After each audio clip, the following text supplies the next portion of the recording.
हे महाराज श्री नमोस्तु नमोस्तु नमोस्तु।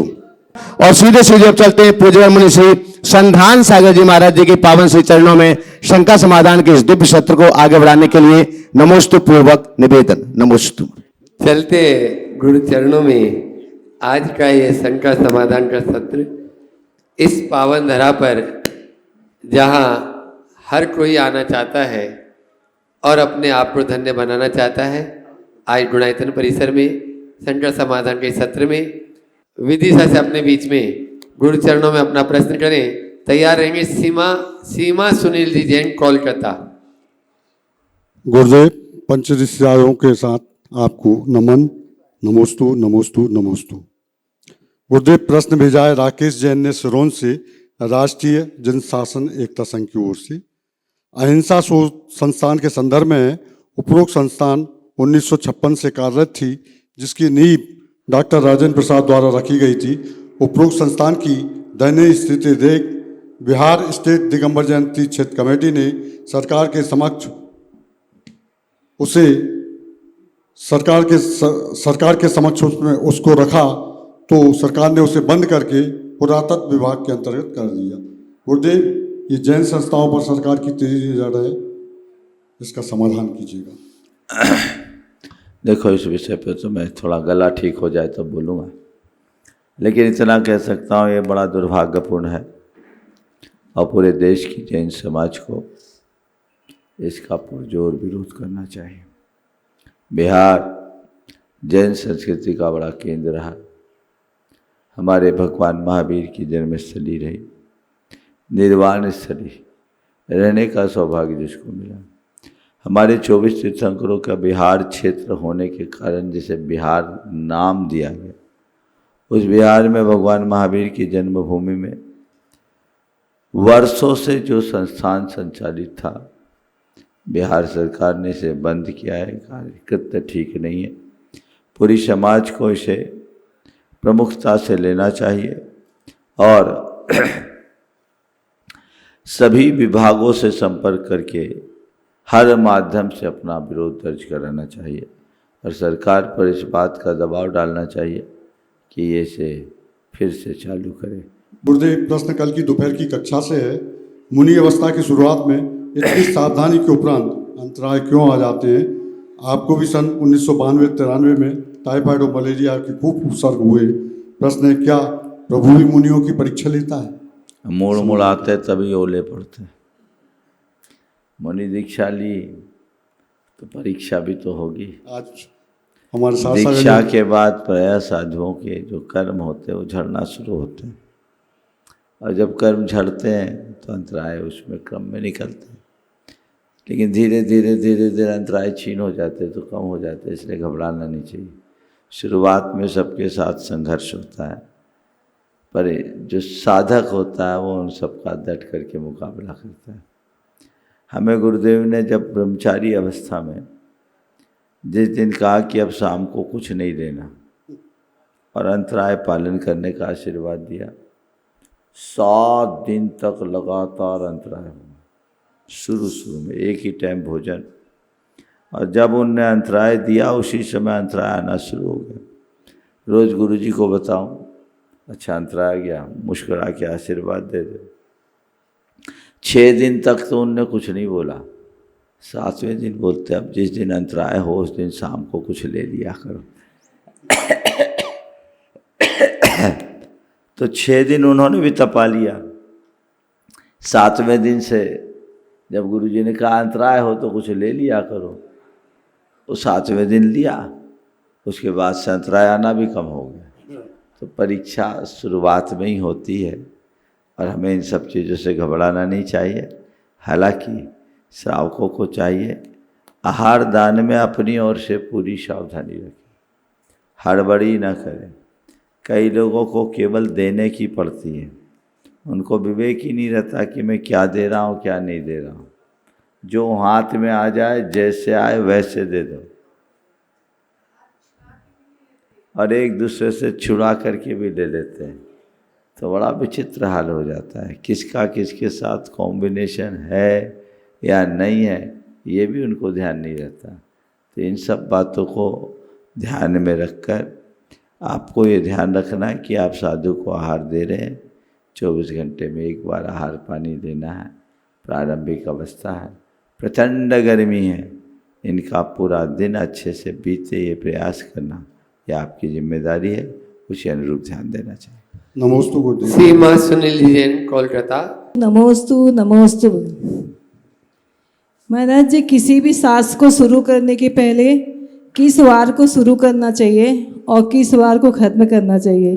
और महाराज जी, बाहर जाने से यदि हमारा स्वाध्याय का नियम है तो वो पूरा तो होता नहीं, तो टीवी या मोबाइल के माध्यम से कर सकते हैं क्या? देखिए, शास्त्र शुरू करने के लिए जब मन आ जाए तब करो। फिर भी बुधवार शुरुआत करने के लिए उत्तम माना जाता है, बुधवार या गुरुवार। समापन के लिए शनिवार को प्रमुखता दी जाती है। हाँ, शनि भौम वासरे आद्य समाप्ते। मंगलवार को समाप्त करो और शनिवार को आदि करें। इसको थोड़ा और देख के, हम तो ऐसे ही करते हैं, जब जी आ जाए तो करो, पर बुधवार और शनिवार उत्तम होता है। चलो, और एक विकल्प महाराज जी, सीमा स्वाध्याय मतलब नियम है तो बाहर जाने से हाँ, टीवी तो में- ठीक, प्रवचन सुन लेना भी स्वाध्याय है। नमस्ते अजय महाराज सीमा जी। जी जैन हजारीबाग से अपने बीच में और तैयार। बोलो। नमोस्तु महाराज जी, समस्त मुनि संघ को नमोस्तु। मुनि श्री, अभी इतनी गर्मी पड़ रही है और पहाड़ जाने की तीव्र इच्छा हो रही है, तो कितनी बजे रात में चढ़ना चाहिए? मुझसे काय पूछ रही है? मैं रात में जाने की अनुमोदना तो करूँगा नहीं। और गर्मी में जो लोग जा रहे हैं उनको देखो, और देखो जाने वाले, आज संजय बैठा उपवास करके वंदना करके लौटा है। हर कल्याणक में करता है, एक बार संजय भाई के लिए जोरदार अभिनंदन। और उपवास के साथ वंदना अपने साडम से, कोमिया से, तो अपनी शक्ति के अनुसार कर। महाराज से मैं रोज भावना योग करती हूँ। भावना योग करके बहुत मन शांत और वो हो जाता है। बहुत सुंदर। हाँ। नमोस्तु महाराज। शांता देवी पाटनी भागलपुर। नमोस्तु नमोस्तु नमोस्तु महाराज। पहाड़ पर चढ़े कितना बजे चढ़ना चाहिए? ये तो हो गया, चलो। और मोबाइल में पाठ सुनने से या जिनवाणी में बोलने से क्या फर्क पड़ता है क्या महाराज जी? देखिए, मोबाइल की अपेक्षा जिनवानी में ज़्यादा अच्छा है, लेकिन नहीं कर पाओ तो आप ऐसा कर सकते। नहीं, ऐसे कर लेते पर थोड़ा मंदिर में मन थोड़ा कम ही लगता है। उसका आशीर्वाद दीजिए। जिनवानी में पढ़ो। नमोस्तु गुरुदेव। मैं असम से आई हूँ, डिब्रूगढ़ असम, और मैं जहाँ रहती हूँ वहाँ गुरुओं का आगमन बहुत ही कम है। तो इसी वजह से हमें गुरुओं के प्रति इतनी ज़्यादा श्रद्धा नहीं है। तो ये क्या हमारे पापों का फल है कि हम ऐसे जगह पे पैदा हुए हैं, या हमें पुरुषार्थ की कमी है? देखो, ये बात सच है कि जिन्हें साधुओं का सहज समागम मिलता है उनका एक अलग प्रकार का जुड़ाव होता है। और ये भी बात सही है कि सब जगह साधुओं का विहार व्यवहारिक भी नहीं है। पर मैं कहता हूँ, अंदर श्रद्धा होनी चाहिए। साधु तुम्हारे यहाँ नहीं जा पाते, पर तुम तो इतने समर्थ हो, साधुओं के पास तो आ सकते हो। आ सकते हो कि नहीं? आए भी हो। मैं उन सब लोगों से कहना चाहता हूँ जो गुरु दर्शन से वंचित रहते हैं, जिनके गांव शहर में गुरुओं का आगमन नहीं होता, वे तय कर ले कि हम गुरु अगर हमारे गांव में नहीं आ रहे, हम गुरु के छांव में जरूर जाएंगे। साल में एक बार गुरुओं का सानिध्य पाएंगे। एक बार, 2 बार, 2, 4, 8 दिन के लिए भी सानिध्य मिलता है तो बैटरी चार्ज हो जाती है। फिर वर्तमान युग टेक्नोलॉजी का है, वर्चुअली तो कनेक्ट हो सकते हैं कि नहीं? हो सकते हैं। बहुत सारे लोग ऐसे हैं जो 7 समुंदर पार भी केवल मीडिया के माध्यम से जुड़कर अपने जीवन में आमूलचूल परिवर्तन कर लिए। हमने एकलव्य की कहानी सुनी है ना। एकलव्य ने द्रोणाचार्य की मूर्ति से वह सब सीख लिया जो अर्जुन साक्षात नहीं सीख पाया। तो लोगों को वो भाव जगाना चाहिए अनुकूल संयोग, मोक्ष मार्ग के अनुकूल सामग्री पुण्य की प्रबलता से प्राप्त होती है। निश्चित तौर पर ऐसी सामग्री जिनको मिल रही है वे भाग्यशाली हैं, और जिन्हें प्रत्यक्ष रूप से ऐसे सामग्री का अभाव है उन्हें पापी तो नहीं कहूँगा, पर उनके पुण्य की क्षीणता जरूर दिखती है। लेकिन वे अपने क्षीण पुण्य को भी अक्षीण बना सकते हैं गुरु शरण में जा जाकर, समझ गए। और जाने वाले जाते ही हैं। बहुत सारे लोग हमसे जुड़े हैं जिनके यहाँ हम कभी गए ही नहीं, और आज वो ऐसे आगे आते हैं जैसे कि कई जन्मों से जुड़े हुए। अभी बैठे हैं आपके बीच अतुल भाई, कहाँ बक्सरा गुजरात, कहाँ देख रहे हो आप, खड़े हो जाओ एक बार थोड़ा, पूरा परिवार। कहाँ गुजरात सौराष्ट्र, कभी सानिध्य नहीं पाया, लेकिन यहाँ तक चले आए किससे, टीबी के बल पर, और आज हर कार्य में बढ़ चढ़ करके अपनी हिस्सेदारी देते। तो ये अपने क्षीण पुण्य को अक्षीण बनाने का माध्यम है। इसलिए अब ये सोच करके अपने भाग्य को मत कोसो कि हम ऐसी जगह पैदा हुए जहाँ मुनि नहीं आते, बल्कि ये सोच के अपने भाग्य को सराहो कि हम इतने समर्थ हैं कि हम मुनियों की शरण में जा सकते हैं। तुम आज एफोर्ड कर सकते हो, संपन्न हो, तो चलो अपने माँ बाप से कहो कि हम घूमने जाते हैं, इधर उधर जाते हैं, दुनिया में जहाँ जाएं, पर एक बार गुरुओं की शरण में जरूर जाएं। और रोज तो जाना संभव नहीं है तो कोई बात नहीं, गुरु हमारे घर में आ रहे हैं, हम उनको अपने घर में बुलाएं मीडिया के माध्यम से, रोज सुबह शाम तो होता है, सानिध्य पाए। खेल भावों का यदि हम अपने भावों को व्यवस्थित कर लें, सुनिश्चित तौर पर उसके सुपरिणाम आएंगे, और भाव अव्यवस्थित हो तो हमारे परिणाम बिगड़ जाएंगे। इसलिए बिल्कुल हताश मत हो, सतत प्रयासशील रहो। नमोस्तु गुरुदेव। लब्धि पायल सेठी हजारीबाग। नमोस्तु महाराज जी। मेरा प्रश्न यह है कि हमें हमेशा बताया जाता है कि हमें अपने हक के लिए लड़ाई करनी चाहिए, अपना जो भी हमारा है हमें उसके लिए हमेशा लड़ाई करनी चाहिए। पर बहुत बार ऐसी सिचुएशंस आती है जब कोई भी संभावनाएं हमारे पक्ष में नहीं होती, तो हम ऐसा क्या करें कि हम उस सिचुएशन में कभी गिव अप ना करें और सारी संभावनाएं अपने पक्ष में करें। बहुत अच्छी बात है, ये बात सही है कि हमें अपने हक की लड़ाई लड़नी चाहिए, लेकिन कभी कभी अपने हक का त्याग करने के लिए भी तैयार रहना चाहिए, समझ गए। हक की लड़ाई लड़ना बुरा नहीं है, लेकिन कई बार हम अच्छाई के लिए, भलाई के लिए अपने हक का त्याग करने में भी संकोच न करें, समझे। रामचंद्र जी को अयोध्या का राजा बनने का हक था कि नहीं था? वो लड़ने में समर्थ थे कि नहीं थे? पर उन्हें लड़ाई लड़ी। वाल्मीकि रामायण में तो ऐसा लिखा है कि दशरथ जी रामचंद्र जी से बोलते हैं, राम मैं तो वचनों से बंधा हुआ, मैंने वचन दे दिया, पर तू मुझसे युद्ध कर, मुझे पराजित कर और अयोध्या का राजा बन जा। मेरी दिली इच्छा है कि तू राजा बन। लेकिन रामचंद्र जी ने कहा ऐसा काम मैं नहीं करूँगा, क्योंकि पुत्र का सबसे बड़ा धर्म है पिता के प्रण और प्रतिष्ठा को सुरक्षित रखना। मुझे आपकी प्रतिष्ठा को, आपके वचनों को, आपके प्रण को सुरक्षित रखना, मैं ये काम नहीं करूँगा। तो मैं कहता हूँ कभी कभी राम बनना पड़ता है, समझ गए। और राम बनता है वो अपना हक त्यागता है। पर मैं समझता हूँ रामचंद्र जी अगर अयोध्या के राजा बने होते तो राम नहीं बने पाते। वो बन गए, इसलिए राम राम बन गए, है ना।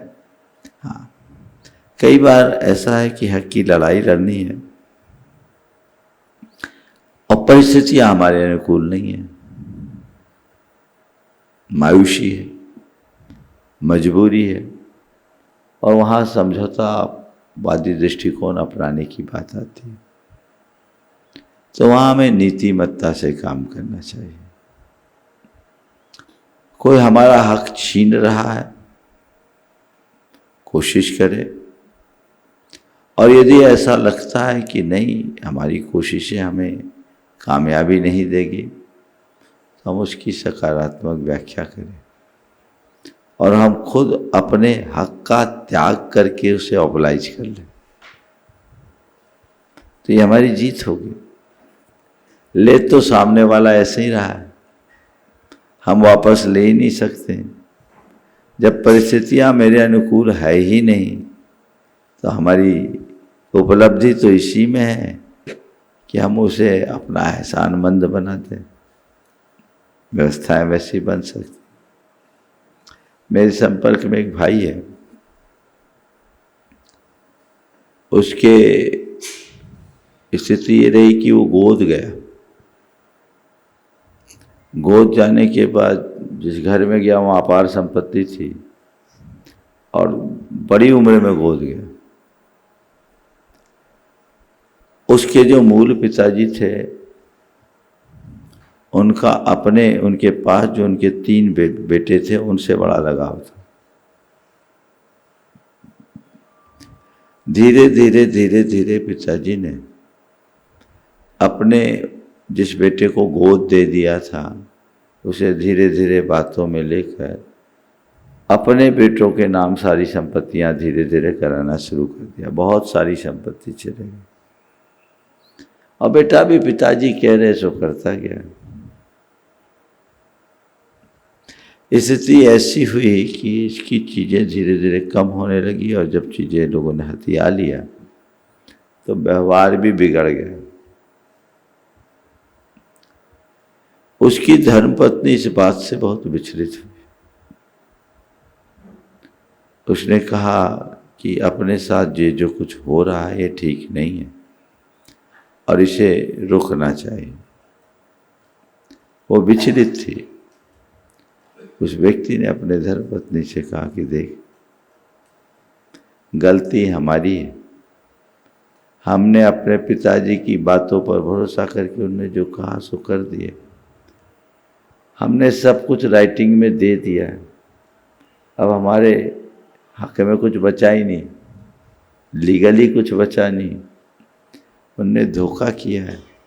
अब उनसे लड़ने में शक्ति लगाने की अपेक्षा खुद को बढ़ाने में अपनी ताकत क्यों न लगाएं। ये मान के क्यों न चले कि हमारा पिछड़ा कोई अकाउंट बचा होगा, वो सेटल हो रहा है। क्षमता रखना।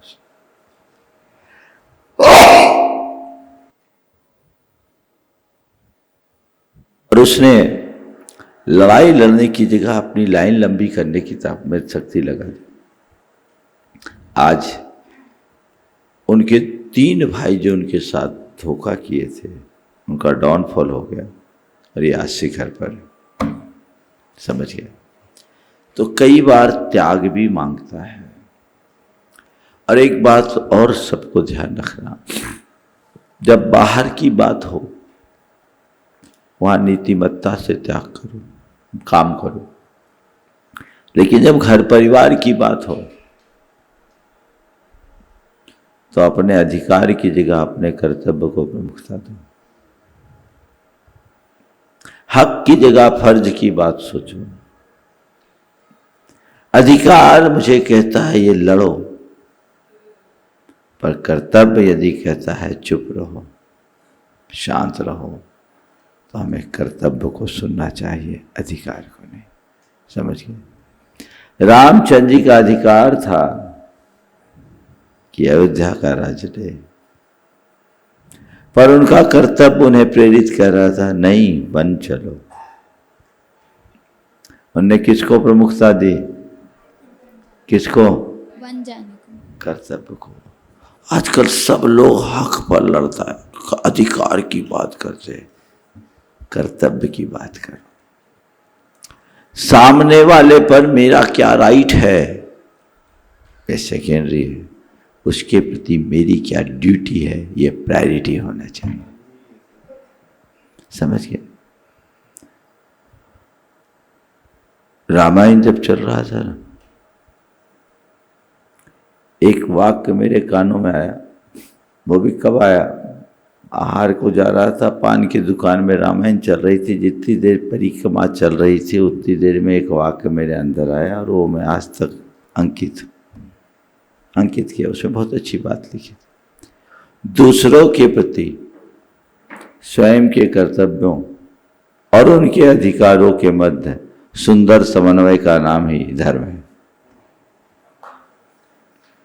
दूसरों के प्रति स्वयं के कर्तव्यों और उनके अधिकारों के मध्य सुंदर समन्वय का नाम ही धर्म है।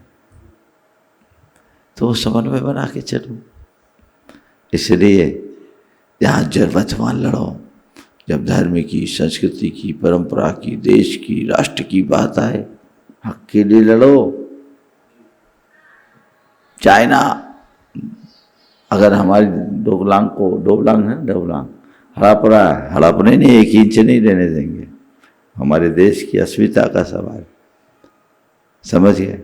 कोई हमारे धर्मांतर के साथ छेड़े, हमें वहाँ अरे चलो इतना ही सा, वहाँ कोई कॉम्प्रोमाइज नहीं। वो हमारी सांस्कृतिक अस्मिता की बात। लेकिन ये घर परिवार की बात हो तो वहाँ त्याग के लिए तैयार रहे। समझ? नमोस्तु। संजय रूपी अमन सेठी गुणायतन ट्रस्टी गोमिया साडम नमोस्तु चरणों में अपना नमोस्तु प्रश्न नमोस्तु। करेंगे और तैयार रहेंगे। गुणायतन के शिरोमणि संरक्षक अतुल सीदल, वंदना, निहाल लाधानी परिवार गुजरात। एक तुम्हारा श्री मेरा ये है कि अभी आपने मेरा नाम लिया, तो क्या उस समय मुझे खड़ा होना चाहिए था या बैठे बैठे ही ऐसे करना चाहिए था? और दूसरा अब ये तुम खड़े हो चाहे नहीं हो, कैमरामैन ने तो तुम्हें खड़ा कर ही दिया। वो अलग। हालांकि खड़ा होना तब तक नहीं चाहिए जब तक बोला ना जाए, है ना? तो ठीक है। दूसरा क्वेश्चन है कि मैंने जो नियम लिया था आज कि मैं वंदना करूंगा तो कुछ नहीं लूंगा, पर आज बहुत ज़्यादा बेचैनी हो रही थी और मन में विकल्प भी आ रहे थे बहुत सारे। तो क्या मैंने हारी बीमारी का छूट रखा था, फिर भी बाद में ये लग रहा था कि नहीं, नियम है तो नियम है, तो इसको किस तरह से लेना है? फिर किया क्या ये बता? कुछ नहीं, जो नियम था उसको ही पालन किया। बहुत बढ़िया, जीत हो गई है परीक्षा हो तो। हालांकि इतनी प्रचंड गर्मी में रात को कितने बजे गए थे? 1:30 बजे गए और 2 बजे दिन में लौट के आए। इतनी प्रचंड गर्मी में इनके इस साहस का जोरदार। पैदल गए पैदल आए, ये नहीं कि कोई दूसरे साधन का उपयोग किया। ये बहुत सराहनीय पुरुषार्थ है। ऐसे ही करो। हालांकि परिस्थितियों को देखते हुए, गर्मी आदि के समय को देखते हुए अपने नियमों को उसी प्रकार से ग्रहण करो जिससे शरीर पर कोई दुष्प्रभाव न पड़े। नमस्ते। अतुल सीदल, निहाल, वंदना लाधानी। गुरुदेव और महाराज जी के चरणों में कोटि कोटि नमोस्तु नमोस्तु नमोस्तु। गुरुदेव, हम जब सुबह में पूजा करते हैं तो स्वस्ति शब्द कई बार आता है, तो ये स्वस्ति शब्द का अर्थ क्या है और स्वस्ति बोलते समय हम पुष्प अर्पित क्यों करते हैं? स्वस्ति का अर्थ है वो हमारे कल्याणकारी हो, उनसे वो हमारा कल्याण करने वाले हो, उनसे हमारा कल्याण हो।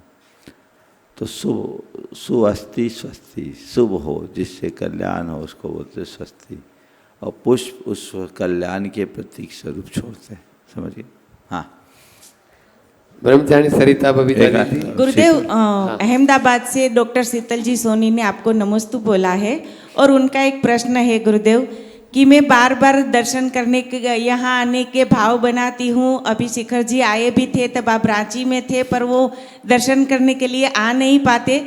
गुरुदेव, मैं भावना योग कैसे करूँ और उसमें कैसी कमांड दूँ जिससे मैं जल्दी से आपके दर्शन कर सकूँ? बस रोज़ भावना भाव, मुझे शिखर जी जाना है, मुझे गुनायतन जाना है, और भावना भाते भाते जब दर्शन करो, अभी कर रही होगी, तो यही भावना भाव की परोक्ष तो रोज़ मैं कर लेती हूँ।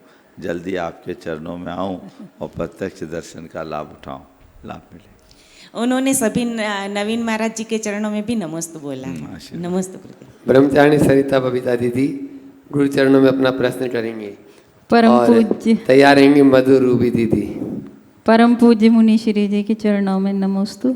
समस्त मुनि संघ के चरणों में नमोस्तु। महाराज जी, आपकी भावना योग से संबंधित सभी पुस्तकों में सर्वश्रेष्ठ पुस्तक फील टू हील, इस पुस्तक का हमने बहुत अच्छी तरह से अध्ययन किया। उसमें आपने प्रार्थना, प्रतिक्रमण, प्रत्याख्यान और सामायिक, इन 4 के माध्यम से न्यूरोप्लास्टिसिटी और उससे जो भी विचारधारा नई बनती है और कुछ नई गतिशीलता आती है, जिससे न्यूरो पाथवे बनता है, ऐसा बहुत अच्छा खुलासा किया है महाराज जी। तो एक पेशेंट, किडनी का पेशेंट महाराज जी, जिसके एक किडनी पूर्ण रूप से खराब थी और दूसरी भी दो नली होती है, जिसमें से एक नली टेढ़ी और उसमें भी ब्लॉकेज था महाराज जी। एक बार जिनका ऑपरेशन नडियाद में सक्सेस नहीं हो पाया था, तो फिर हमने 3-4 महीने पहले उनको भावना योग करने के लिए कहा और उन्होंने इतनी तन्मयता के साथ भावना योग किया और भक्तामर हीलिंग 17वें नंबर का काव्य भी उनको बताया और एक शुम बीजाक्षर जो सीधा किडनी पर प्रेशर करता है उसके लिए भी कहा। तो ये तीनों चीज़ें वो करते रहे।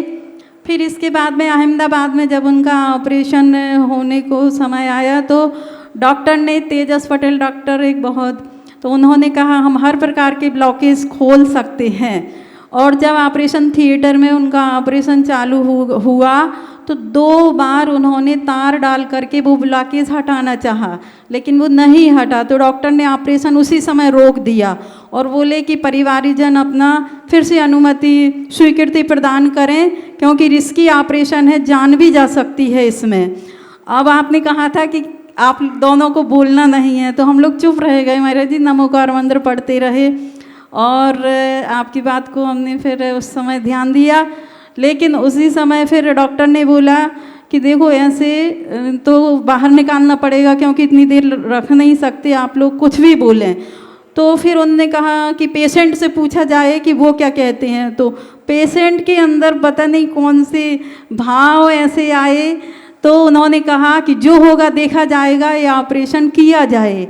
और फिर बच्चों को फ़ोन लगा करके पूछा तो उन्होंने कहा पापा जैसा बोल रहे हैं, और अनीता से पूछा तो उसने भी यही कहा। तो महाराज जी उस समय 10 मिनट के अंदर वो ऑपरेशन सक्सेस हो गया और सभी डॉक्टर्स, 10 डॉक्टर्स वहाँ पर बैठे थे, सभी ने तालियां बजाई।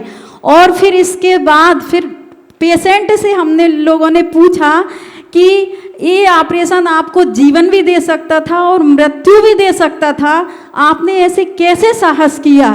तो उन्होंने कहा कि हमने इतने दिन से भावना योग किया है और भी जो जो आपने धर्म कार्य करने के लिए कहा, हमने अभिषेक शांति धारा करते थे, हम इतना धर्म कर सकते थे, तो वो धर्म हमारा साथ कैसे नहीं देता? और डॉक्टर ने बोला कि शंभू कुमार जैन, तुमने हमें एक नया एक्सपीरियंस दिया, अनेकों ब्लॉकेज खोले हैं, लेकिन आज तक हमने ऐसा ब्लॉकेज पहली बार खोला है। तो महाराज जी अब उनके लिए ऐसा आप मार्गदर्शन प्रदान कीजिए कि आगे वो, और उस ऑपरेशन से ये हुआ महाराज जी, उनके लिए हमेशा स्वेलिंग रहती थी और बीपी हाई रहता था। जैसे ही ऑपरेशन हुआ दोनों प्रकार की परेशानी सॉल्व हो गई, मतलब ठीक हो गए महाराज जी उनकी बीमारी। तो आपका अब मार्गदर्शन चाहिए कि आगे वो क्या करें। निश्चित आप भाग्यशाली हैं, इतने कॉम्प्लिकेशंस के बाद भी सफल ऑपरेशन होना। निश्चित भावना योग का प्रभाव पड़ता है, इसको कोई नकार नहीं सकता। लेकिन मैं सभी से एक बात बार बार दोहराना चाहता हूँ, शरीर को स्वस्थ करने के लिए भावना योग करना भावना योग का वास्तविक ध्येय नहीं है। मन को शुद्ध, शांत और अनुशासित बनाना भावना योग का मूल लक्ष्य होना चाहिए। अगर हमारा मन ठीक होगा तो तन तो ठीक होगा ही, चेतना भी ठीक होगी। भावना योग को एक चिकित्सा की तरह ही आप लोग देखते हैं, वो सहायक है, लेकिन मैं सभी से कहूँगा उस रूप में उसे प्रचारित करना बहुत लाभप्रद नहीं है। भावना योग को व्यापकता से देखें और भावना योग के मूल प्रयोजन को पूरा करें। मेरा बहुत बहुत आशीर्वाद है। उनको बोलो कि अपना मनोबल और मजबूत बनाए रखें, भावना योग उसमें बहुत सहायक होगा। नमोस्तु महाराज जी, आपके आशीर्वाद से ही सब कुछ हुआ महाराज जी। नमोस्तु। ब्रह्मचारिणी आराधना दीदी, माला फिर ये मधु दीदी। नमोस्तु भगवान, सभी को नमोस्तु। महाराज श्री जी, जो विशल्या थी और वो पूर्व जन्म में अनंगसरा थी और उन्होंने क्या नहीं सहा, जो सम्यक दर्शन के लिए एक भूमिका होती है। 3000 वर्ष उन्होंने सब कुछ अच्छे से सहा, फिर भी सम्यक दर्शन की प्राप्ति नहीं हुई। तो ऐसा क्या रह गया जो सम्यक दर्शन नहीं हो पाया कठिन कठिन सहन करने के बावजूद? नमोस्तु। देखिए, तप साधना अलग चीज है और भीतर के सम्यक दर्शन की उपलब्धि अलग चीज है। हम कितना भी पुरुषार्थ करें, जब तक हमारे भीतर का भवितव्य उज्ज्वल नहीं होता तब तक सम्यक दर्शन नहीं होता। अगर हम शास्त्रीय शब्दों में कहें तो ये कह सकते हैं कि इस दौर में उनके मिथ्यात्व का तीव्र उदय था। कोई ऐसा सूक्ष्म संस्कार उन्हें अंदर से विचलित कर रहा था, जिसके कारण वो चाह करके भी सम्यक को नहीं प्राप्त कर पाई। लेकिन भव्य जीवों का उद्धार आगे पीछे हो ही जाता है। वो विशल्या बनी, उसका तप निरर्थक नहीं गया। लक्ष्मण की शक्ति को हरने की सामर्थ्य उसने पाई और आगे चलकर अपना उद्धार करेगी। सम्यक की भावना के साथ तपस्या के मार्ग पर चलना चाहिए और कभी उसमें हताश नहीं होना चाहिए। अच्छे भाव से किए गए कृत्य का परिणाम सदैव अच्छा निकलता। नमोस्तु। सुधीर शशि जैन, बारामंकी। गुरु श्री के चरणों में तैरबार नमोस्तु नमोस्तु नमोस्तु, और बाकी गुरुओं को भी मेरा नमोस्तु नमोस्तु नमोस्तु। आज भाग्य से हमको गुरु जी के साक्षात दर्शन हो गए। हम रोज़ टीवी पर देखते थे और भावना योग भी करते थे गुरु जी का देखकर। मेरा प्रश्न ये है कि 5 पांडवों को हस्तिनापुर में गर्म आभूषण जब पहनाए गए थे तब वे अपने आत्मचिंतन में लीन रहते थे, चिंतन में ध्यान करते थे। फिर मोक्ष गए और फिर शत्रुंजय जी का भी नाम निर्वाण कांड में आता है। तो कैसे महाराज जी, इस पर आप प्रकाश डालें। 5 पांडवों को हस्तिनापुर में उपसर्ग थोड़ी हो। गर्म आभूषण जब पहनाए गए थे तो वे अपने आत्मचिंतन में हस्तिनापुर में पहनाए गए थे कि शत्रुंजय में कहा था? पांडवों की निर्वाण स्थली कहाँ? उपसर्ग कहाँ हुआ था? उपसर्ग कहाँ हुआ था? थोड़ा पुराण देख ले, वो मुझे याद नहीं है। हस्तिनापुर में। हाँ, शत्रुंजय में उपसर्ग हुआ था कि हस्तिनापुर में हुआ था? देखो, 2 चीज़ें हैं। चूँकि उनके ऊपर उपसर्ग हुआ था, हस्तिनापुर में उपसर्ग हुआ, उसके बाद केवल ज्ञान हुआ तो बच गए। विहार करते हुए शत्रुंजय चले गए होंगे, ऐसा। नमोस्तु गुरु, नमोस्तु नमोस्तु। ब्रह्मचारिणी सुनीता दीदी, बांसा। शिरोमणि संरक्षक गुणायतन, गुरु चरणों में अपना प्रश्न करें।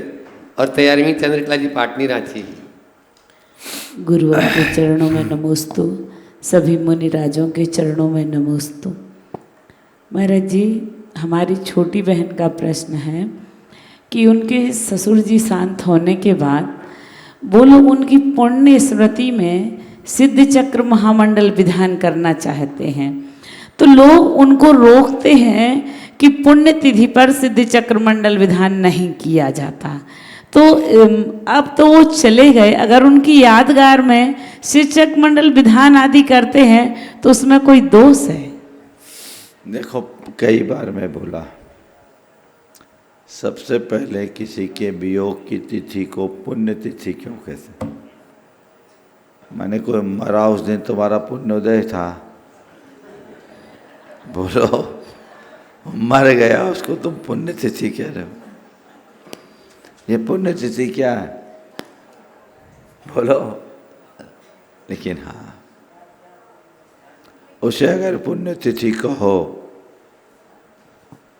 तो इस रूप में कहा जा सकता है कि पुण्य करने की तिथि, पुण्य करने की तिथि। देखो उसने जिंदगी भर सब कमाया, जोड़ा, छोड़ के चला गया, सब निस्सार है। जीवन में पुण्य करना ही सार है, इसलिए आज की तिथि पुण्य तिथि। मरना तो पाप है, इसलिए उसको पाप तिथि कहो। और पाप तिथि में पुण्य करने के लिए पाप तिथि में के दिन पुण्य कर्म करो और पाप तिथि को पुण्य तिथि में परिवर्तित कर दो। क्या बोला? पाप तिथि को पुण्य तिथि परिवर्तित, पुण्य तिथि में परिवर्तित करो। कैसे करके? पुण्य का कार्य करके। तो उनकी स्मृति में नहीं, किसकी स्मृति कर रहे हो? वो तुम्हें थोड़ी याद करेगा, पता नहीं कहाँ चला गया। और किस किस की स्मृति करोगे? अनंत जन्म में कहाँ कहाँ कितने कितने मर गए और कितने को छोड़ के आए, कोई याद करते हैं क्या? उसको याद मत करो, आत्मा को याद करो। सिद्ध चक्र विधान चलो उस तिथि में करना है, इसे मैं बुरा नहीं मानता, लेकिन उसकी याद में नहीं, अपनी आत्मा की शुद्धि के लिए विधान करना है, पुण्य उपार्जन के लिए करना है। वो चला गया, उसका क्या याद करो? भगवान को याद करो तो पुण्य बंधेगा, कोई पुरखे को याद करोगे तो पाप ही बंधेगा। तो मोह का विस्तार। हमारे पिता, हमारे दादा, हमारी दादी, हमारे भाई, हमारा पति, अरे क्या तेरा पति होता तो तेरे साथ रहता, तो चला गया। तेरा शरीर ही तेरा नहीं है तो फिर कौन तेरा? कौन मेरा, कौन मेरा? ये अज्ञान है, ये मोह का विस्तार है। तो किसी की याद में काम मत करो, अपनी आत्मा की शुद्धि के लिए काम करो। और किसी को याद भी करो तो उसके आदर्शों को याद करो, जिससे अपने आप को आगे बढ़ा सको। मोह है, मोह का कोई हल नहीं। इसलिए इन सब चीज़ों से हमें बहुत समझदारी से काम करना चाहिए। विधान करना है, चलो भाई चले गए उस दिन, बहुत कुछ छोड़ के गए, हम कुछ पुण्य करें, तो पाप तिथि को पुण्य तिथि में बदल लो। तुम सिद्ध चक्र विधान करो, चाहे शांति विधान करो, चाहे उनकी याद में नहीं, अपनी आत्मा के कल्याण के लिए करो, पुण्य उपार्जन के लिए करो, तो रास्ता प्रशस्त हो। तो विधान करना चाहिए कि नहीं करना? कोई दोष नहीं। चंद्रकला पाठ की राशि मेरी तरफ से, जगत के सब जीवों की तरफ से गुरुदेव के चरणों में नमोस्तु, सभी मुनिराजों के चरणों में नमोस्तु। महाराज श्री, विचार चाहे कितने भी उत्तम हो, लेकिन अगर व्यवहार में नहीं आ पाते तो वो कहाँ तक सार्थक है? बिल्कुल ठीक बात है। तुम्हारे उत्तम विचार तो तुम्हारे भीतर है, विचार व्यवहार में आने पर ही सार्थक होते हैं। कितनी अच्छा फूल खिले, फल ना बने तो मतलब क्या है? फूल से थोड़ी पेट भरेगा, पेट तो फल से भरेगा। इसलिए अच्छे विचार अच्छी बात है, पर उसे व्यवहार में उतारने की कोशिश करना चाहिए। विचार अच्छे होते तभी व्यवहार भी अच्छा होता है, लेकिन अपने विचारों को केवल विचार तक सीमित रखना समझदारी नहीं है। अपने विचारों को व्यवहार में उतारने का अभ्यास करना चाहिए, उसी में उतार। हर्ष जी ठोले अपने साथियों के साथ में रांची से, और तैयार रहेंगे अनिल जी रावत सपत्निक गुणायतन ट्रस्टी इंदौर से। नमोस्तु महाराज श्री, एवं मंचासीन समस्त मुनिराजों को नमोस्तु। महाराज श्री, मेरी ये शंका है कि आज के समय में अक्सर देखा जाता है कि मनुष्य स्वयं को ऊंचा स्थापित करने के लिए दूसरों को नीचा दिखाने का या गिराने का प्रयास करता है। ऐसी प्रवृत्ति का मूल कारण क्या है? बहुत अच्छा सवाल है। स्वयं को ऊंचा स्थापित करने के लिए दूसरों को नीचा गिराने का प्रयास करता है। ये प्रवृत्ति अहंकार और ईर्ष्या से प्रेरित प्रवृत्ति है। जिनके हृदय में प्रगाढ़ अहमन्यता होती है, जिनका चित्त ईर्ष्या से भरा होता है, उनके अंदर ऐसी प्रवृत्ति देखने को मिलती है। हमें ऐसी प्रवृत्ति से बचना चाहिए। खुद को ऊंचा उठाना अच्छी बात है, पर किसी को नीचे गिराना ना समझिए। हम अपनी शक्ति खुद को आगे बढ़ाने में लगाएं, किसी को पीछे धकेलने की कोशिश कभी ना करें। ये कोशिश हमारी होनी चाहिए। हम जितनी ताकत हो खुद आगे बढ़े ना अपने दम पर। कोई दूसरा आगे बढ़ता है तो उससे हमें क्या लेना। और ऐसे लोग प्राय विफल होते हैं। वे लोग जितनी शक्ति दूसरों को नीचा गिराने में लगाते हैं, यदि उतनी शक्ति खुद को ऊंचा उठाने में लगाए तो और ज़्यादा ऊंचाई को छू सकते हैं।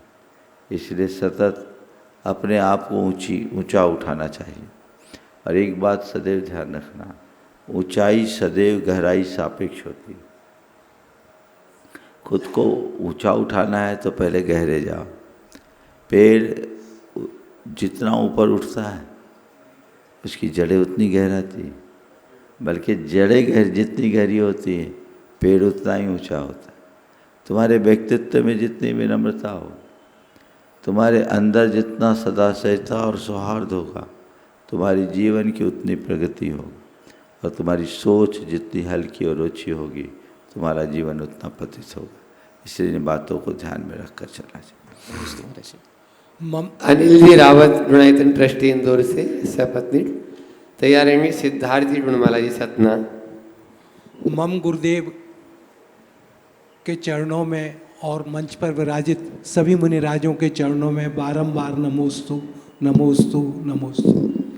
गुरुदेव, हमारे 24 तीर्थंकरों के जन्मस्थली और निर्वाण स्थली, उनका तो महत्तम सभी दूर हम लोग सुनते हैं और जानते हैं, पर हमारे 24 तीर्थंकरों ने जहाँ तप करके केवल ज्ञान प्राप्त किया और दीक्षा के बाद जिन वनों में गए उनकी जानकारी बड़ी सीमित है कि वे कहाँ गए और शायद विलुप्त प्राय लगते हैं। तो आपके माध्यम से जानना चाह रहे हैं कि ऐसा क्यों और उनकी जानकारी कैसे प्राप्त हो सकती है। देखिए, हमारे 24 तीर्थंकर बहुत अतीत काल में बहुत लंबे का अंतराल में हुए, और एक लंबे कालखंड के बाद किसी भी महापुरुष, किसी भी महान आत्मा का जीवन चरित्र सुरक्षित नहीं रहता। हमारे शास्त्रों में जो चीज़ें लिखी गई, बहुत सारी चीज़ें विलुप्त हो गई।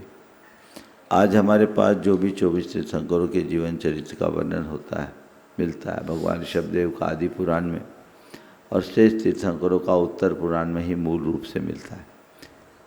श्वेतांबर परंपरा में 63 शला का पुरुष चरित्र एक ग्रंथ है, उसमें भी सांकेतिक ही विवरण है। भगवान महावीर का थोड़ा सा विवरण हमें प्राप्त हो जाता है। तो जो उनके जीवन के प्रसंग थे, वे प्रसंग आज हमारे यहाँ उपलब्ध नहीं है। तो ये काल के गर्भ में समाहित हो गए, चीज़ें बनती और बदलती हैं, इसलिए चीज़ें ऐसी होती रहती। तो ऐसा हर परंपरा में होता है, पर इसका अर्थ ये नहीं कि उन्होंने कहीं तप नहीं किया, उनने कहीं भ्रमण नहीं किया। उनने तपस्या भी की, उनने भ्रमण भी किया, उनका जीवन उस अनुरूप चला, लेकिन चीज़ें समय के अनुरूप बदलती रही है। जितना विवरण है उसके आधार पर हम जानकारी प्राप्त कर सकते हैं। नमोस्तु गुरुदेव। नमोस्तु। पंडित सिद्धार्थ जी गुणमाला जी सतना। तैयार रहेंगे अनिमेश जी गोंदिया। पंच बाल्यति मुनिराजों के चरणों में कोटिशः वंदन, कोटिशः वंदन। हे गुरुवर, सहस्त्रकूट जिनालय, इस जिनालय में सहस्त्रकूट कहे गए, तो इसकी वास्तविक स्थिति, भौगोलिक स्थिति किस प्रकार है? या ये 1000 कूटों पर अलग अलग मंदिर हैं, या इसकी बनावट किस प्रकार की है? इसमें थोड़ी सी और प्रश्न है साथ में। क्या इसमें 1008 प्रतिमाएं भगवान के नाम के आधार पर रखी जाती हैं? उनमें उनके नाम अंकित होते हैं या चिन्ह कुछ और होते हैं? ये कृपया। बहुत अच्छा सवाल। देखिए, शास्त्रों में सहस्त्रकूट जिनालय का उल्लेख मिलता है। पुराणों में कुछ प्रसंग आते हैं जिसमें श्रीपाल ने सहस्त्रकूट जिनालय के दर्शन किए, वसुदेव ने सहस्त्रकूट जिनालय के दर्शन किए। सहस्त्रकूट शब्द को देखते हैं तो सहस्त्रकूट का अर्थ 1000 कूट, कूट का अर्थ होता है शिखर, चोटी। तो ऐसा जिनालय जिसमें 1008 शिखर होते हों। 1008 भगवान का उल्लेख कहीं देखने को नहीं मिला। पुराणों में जो सहस्त्रकूट जिनालय का उल्लेख है उसमें सहस्त्र जिन प्रतिमाओं का उल्लेख मेरे स्मरण के अनुसार नहीं। बंद फाटक खुल गए थे, ये बात आती है। उसको एक बार उस प्रसंग को ताज़ा करना। लेकिन वर्तमान में 1008 भगवान थे क्या? सहस्रकूट के दर्शन किए, अंदर क्या था इसका वर्णन थोड़ी दिया। प्रतिमाएं कितनी हो, ताज़ा कर लेना। हाँ, गेट ही तो खुल नहीं रहा था, गेट खुल गया, लेकिन अंदर जाके क्या हुआ? भगवान कितने मिले, मंदिर कैसा हुआ, एक बार आप लोग ताज़ा कर लेना, मुझे कुछ विस्मरण। लेकिन सहस्रकूट के जो रूप है, वर्तमान में सबसे प्राचीन रूप बानपुर में मिलता है। बानपुर टीकमगढ़ के पास है, जो लगभग 8वीं-9वीं शताब्दी का, 10वीं शताब्दी का होगा। एक सहस्रकूट, एक मंदिर है, मैंने दर्शन किए हैं। एक फलक पर 1008 भगवान उसमें अंकित है, छोटे छोटे, और 1008 एक भगवान फलक पर हैं, बीच में एक स्तंभ जैसा है, और उस पर शिखर बना हुआ है, पूरा पूरा मंदिर है। वो सहस्रकूट जिनालय के रूप में। इसका ही दूसरा रूप रहलीपटना में था और कोनी जी में, ये भी लगभग 9वीं-10वीं शताब्दी का ही। बाकी यहाँ पर भी आपके 13पंथी में। ऐसे इस तरह के तो कई जगह बने, इंदौर में भी है। हाँ, वो अलग चीज़ है, जो बोल रहा सो सुनो। परम पूज्य गुरुदेव ने सहस्रकूट जिनालय का प्रवर्तन किया और 1008 जिन प्रतिमाओं को स्थापित किया गया। यहाँ भी सहस्रकूट जिनालय बन रहा है। 1008 जिन प्रतिमाएं भगवान के 1008 नामों के आधार, तो उसको उसी तरीके से देख करके चलना चाहिए। तो 1000, हाँ, इसका उत्तर पूरा कर दूँ ना, तो 1008 प्रतिमाएं भगवान के 1008 नामों के द्योतक। वर्तमान में जो सहस्रकूट बने हैं वे अलग अलग शिल्प में बने हैं, सब जगह भगवान स्थापित किए जा रहे हैं। और वहाँ केवल आप एक राउंड से चले जाए, ऊपर जिनालय में कर ले। यहाँ पर जब सहस्रकूट की बात आई तो मैंने कहा इसे थोड़ा अलग ढंग से बनाया जाए। आपने देखा यहाँ 7 मंजिल का ये सहस्रकूट जिनालय है, और हर मंजिल पर आपको भगवान को चारों दिशा में 4 परिवार विधान कर सकते हैं, आसानी से चढ़ सकते हैं। 2-2 सीढ़ियाँ हैं, 2-2 लिफ्ट भी है, अब चालू भी हो गया, हाँ लिफ्ट भी है। ऐसा सहस्रकूट सबसे हटकर है। हर भगवान का अभिषेक, हर भगवान का पूजन, प्रक्षाल आप बड़े इत्मीनान से कर सकते। ये तो हमारी इच्छा थी, 9 मंजिल का 126 फीट हाइट हो रहा था, पर मंदिर से ऊंचा हो रहा था, इसलिए उसके प्लान को थोड़ा चेंज करना पड़ा, लेकिन अपने आप में अद्भुत है। तो ये गुरुदेव की कृपा है कि हमें इस काल में सहस्रकूट जिनालय के दर्शन का सौभाग्य गुरुदेव ने दिला दिया। ओम शांति।